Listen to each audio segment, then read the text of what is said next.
नमस्कार. Cotton king मधु इथे आणि चंद्र तिथेच्या नवीन भागात तुमचं सगळ्यांचं स्वागत. नवरा बायकोची जोडी कोण बनवतं? म्हणजे इथे पृथ्वीवर आपण ती बनवत असलो तरी आपण असं मानतो की नवरा बायकोची जोडी ती तिथे स्वर्गात देव बनवतो. एक सुयोग्य जोडी घराला स्वर्ग बनवते, तशीच एक अयोग्य जोडी घरातल्या सगळ्यांना स्वर्गवासी बनवायला पुरेशी असते. आणि जेव्हा असं घडतं तेव्हा आपल्याला गरज लागते ती वकिलांची. देवाच्या अगदी विरुद्ध काम करूनही लोकांच्या दुआ घेण्याचं स्किल या वकिलांनी विकसित केले. लोकांच्या जोड्या तोडण्यात महारत मिळवलेल्या 2 वकिलांची आजच्या भागात गोष्ट. म्हणजे त्या दोघांचं समजा लग्न झालं आणि ते दोघं जर मधुचंद्राला, गोष्ट बघूया ना. रुजुता देशमुख आणि अतुल परचुरे यांच्यासोबत आजचा मधुचंद्र. नमस्कार मित्र हो, आजच्या विशेष भागामध्ये तुमचं स्वागत आहे. तुम्ही माझ्या मागे कोर्टाची ऐतिहासिक इमारत पाहू शकता. या ऐतिहासिक इमारतीत आज एका ऐतिहासिक केसचा निकाल लागणार आहे. प्रसिद्ध सिने तारका नंदिनी मर्डर केस, जिने 5 वर्षापूर्वी समाज आला आणि 2 वर्षापूर्वी त्याच कथानकावर तयार झालेल्या सिनेमाने बॉक्स ऑफिसला हादरून सोडलं होतं. कोर्टाचं कामकाज सुरू करा. मिलॉर्ड, गेल्या तारखेला आपण या केसच्या विशिष्ट भागावर प्रकाश टाकणार आहात. 1 मिनिट, आधी माझ्या डोक्यात प्रकाश पडू द्या. हे तिकडे हा कोण आहे? तर हा बचाव पक्षाचा वकील आहे. बर, आणि ही कुठली केस चालू आहे? सर, ही नंदिनी मर्डर केस सुरू आहे. हो, त्याचं काय आहे, 7-8 केसेस आता झेपत नाहीत रे. कन्फ्यूज व्हायला होतो आणि लक्षात राहत नाही हल्ली. आता डोक्यात प्रकाश पडला. आता तुमचा प्रकाश पडू द्या. विरोधी पक्षाच्या वकिलानं माझ्या आशिलावर जे आरोप केलेले आहेत त्याचा या केसशी काहीही संबंध नाही. अभिनेत्री नंदिनीला मारहाण केल्याचा आरोप त्यांनी केलाच आहे, पण त्याचबरोबर ड्रग्जची तस्करी, बेकायदा घरात बंदूक ठेवणं आणि त्याचबरोबर रस्त्यावर झोपलेल्या माणसाच्या अंगावर दारू पिऊन गाडी घालणं हे आरोपही केलेले आहेत. या आरोपांचा या खटल्याशी काहीही संबंध नाही. तेव्हा मी आणि माझ्या आशिलांनी चर्चा करून ठरवलंय की अभिनेत्री नंदिनीला मारहाण करण्याचा आणि तिची हत्या करण्याचा आरोप आम्हाला. 1 मिनिट मिलॉर्ड, माझं निदान एक वाक्य तरी अख्खं पूर्ण होऊ द्या. मी नाही बोललो, ते बोलले ते. ओ, तुमचं काय मध्येच? मला अजून वेळ हवाय. कशासाठी? कशासाठी? गुड क्वेश्चन, चांगला प्रश्न आहे. कशासाठी? हा, या नीच पापी दुष्ट के कुमार विरुद्ध पुरावे गोळा करण्यासाठी. मी माझा गुन्हा कबूल करतो. मला शिक्षा द्या, मला जेलमध्ये टाका, फाशीवर द्या. मला तारीख देऊ नका. आता तारीख पे तारीख, तारीख पे तारीख.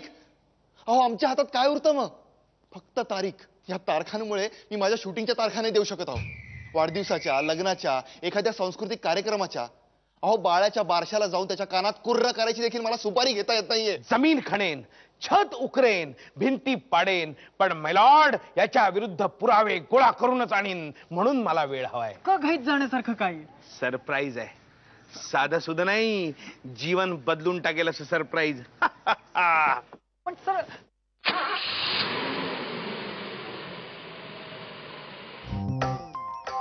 धर्मिष्ठा, मी आलो. चला चला. अहो, वेळ काय झाले? वेळ वेळ काय विचारताय? आधी लग्न लावा माझं. वकील आहात ना तुम्ही मोठे. अहो, मग लावून टाकायचं स्वतःचं कोर्ट मॅरेज, स्वतःच. तुमच्यात काय भटजी स्वतःच लग्न स्वतःच लावतात? अरे, आम्हाला रीतीभाती आहेत, परंपरा आहेत. अरे, धर्मराज नाव आहे माझं, धर्म पाळायला नको आम्ही का म्हणून कोर्ट मॅरेज करायचं? पटपट करा, पटपट, वेळ जातोय.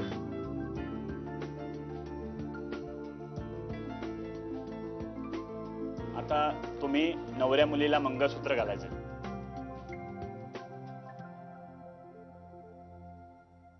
माझ्याकडची वेळ संपली. आता यांना काय झालंय? यांना काय झालंय म्हणजे काय?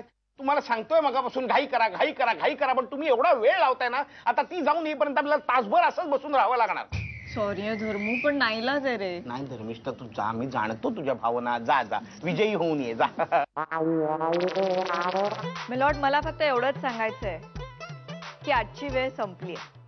परत तारीख पे तारीख तारीख पे तारीख. अभिनंदन, एकट्या एकट्याने लग्न केलं तुम्ही हा? अरे एकट्याने म्हणजे काय, सामुदायिक विवाह सोहळ्यात नव्हतो गेलो, एकट्यानेच लग्न करायचं असतं. बोल बोल. सर अहो तो तो धनाजी माहिती आहे ना तुम्हाला? हा कोण तो उद्योगपती? हा त्याचं काय झालं? अहो, सर त्याला घटस्फोट हवाय त्याच्या बायकोपासनं. वा वा वा, प्रचंड खुशखबर आहे, मोठी आहे. उद्याच त्याला ऑफिसमध्ये बोलव, त्याच्याशी बोलून टाकतो. बोलव बोलव. पण सर त्याला ही केस येत्या 2-3 दिवसातच कोर्टात सादर व्हायला हवी. अरे पण कसं शक्य आहे? का? येत्या 2-3 दिवसातच मी हनीमूनला चाललोय, 2-3 आठवड्यांनी परत येणार. अहो त्याला तर फार घाई झालीये. अहो वाटेल तेवढा पैसा ओतायला तयार आहे तो. तुम्ही म्हणाल तेवढी फी द्यायला तयार आहे तो. बरं बरं बरं, ठीक आहे ठीक आहे ठीक आहे. विचार कसला करतोयस?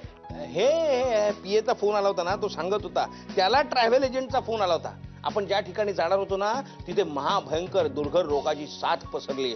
बापरे बापरे, काय महाभयंकर वर्णन करत होता तो. त्यामुळे तिथे जाणाऱ्या सगळ्या फ्लाईट्स कॅन्सल झाल्यात. कोणाची केस आली आहे? धर्मराज, युधिष्ठिर. काही लपवायची गरज नाहीये मिस्टर धर्मराज. मीही वकील आहे, खोटं पकडू शकते मी. मधुचंद्राची तारीख पुढे सरकवून तू तू केस घ्यायला तुला लाज नाही वाटत? पण अशी तशी केस नाहीये ही, प्रसिद्ध उद्योगपती धनाजीरावांची केस आहे. मधुचंद्रापेक्षाही महत्वाची आहे. अरे तुला कळत कसं नाहीये? मधुचंद्र आपल्या भविष्यासाठी किती महत्वाचा आहे. अगं तुला कसं कळत नाहीये, ही केस आपल्या आयुष्यासाठी किती महत्वाची आहे. पैशाचा पाऊस पडेल नुसता. पैसा नकोय मला. मला असं वाटलं होतं लग्न झाल्यावर या धकाधकीच्या आयुष्यातून एक छोटासा ब्रेक घेईन, नवऱ्याबरोबर 2 दिवस आनंदाने घालवीन. पण नाही, तू फसवलंयस मला.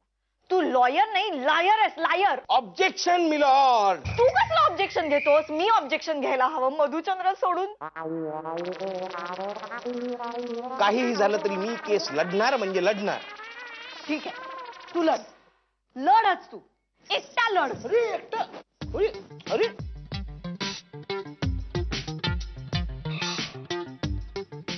ठीक आहे, मी पण उकाड्यात रग घेऊन झोपतो. Ding ding ding ding ding ding ding ding ding ding ding ding ding ding ding ding ding ding ding ding